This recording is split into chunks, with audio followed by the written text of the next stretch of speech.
Good morning, this is Pastor Ezekiel Johnson of Great Commission Pentecostal Church, and I have a word of encouragement for you. You know, as we are dealing with our new reality, at least for the short term, it seems to be this way, where things have changed dramatically. We're at home, and now we're trying to get back to work and trying to get our lives back, trying to get things back in a stable footing financially with the economy. But there's something that we have to remember, that God has not allowed these things to happen for nothing. God has not allowed a lot of different situations that have changed the way that we think about life, the way that we handle life. You know, I don't think they've happened by accident. God just has this way of riding alongside of different events that alter our lives. He has a way of using things to bring about His purpose. You know, if God's ever told you something, and that's what I want to talk to you about today. If God's made a promise in your life, if God has put something in your spirit, and He's talked to you, and you know it was God. You know, when I was in Bible college, I remember this common refrain that was said: don't doubt in the darkness what God has shown you in the light. And that's something we have to hang on to. We have to remember. When things were going right, when we could see clearly that what God was saying, maybe it was a dream, maybe someone spoke the word, or maybe you were reading the word of God and God just strongly impressed upon you about what He was going to do in your life or what the future was going to hold. I'm telling you that you've got to hang on to that with dear life.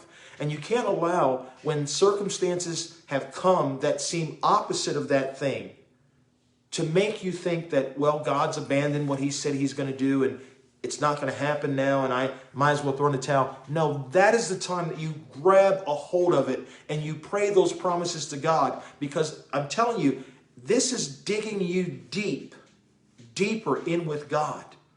During the dry times, during the times that there is nothing on the outside that's helping to convince you that it's going to actually happen. When there's nothing on the outside that you see, nothing on the periphery that says that what God said is going to actually happen, that's the time that you need to grab a hold of it and remember the Word of God. Look in the Word of God for other things that He's promised other people and how those things came to pass, rather than just staying where you are at presently. Because if you just look at what you're looking at presently and it's saying something different to you, you can get discouraged. You can get to the place that, well, God, maybe He doesn't care. Maybe He's not wanting to do what He said. Maybe He's changed His mind. And the devil will come alongside of you. He's not going to sit idly by and let you go through that. He's going to come alongside and begin to help to convince you that God has abandoned you. But he's a liar. He's deceptive. He always twists the truth. He's always turning things around the wrong way. But we have to understand that if God has ever said it, if He's ever put it in your spirit, if He's ever promised, He knows about this day. He knows what today would look like years before it ever came. And He still made the promise, because He has a will that can make things come to pass regardless of what comes in the way as an obstacle. He knows the way around it. He knows the way through it. He knows the way under it. He knows the way over it. We serve the God that says what will be, and it will be. This is Pastor Johnson saying, God bless you and have a great day.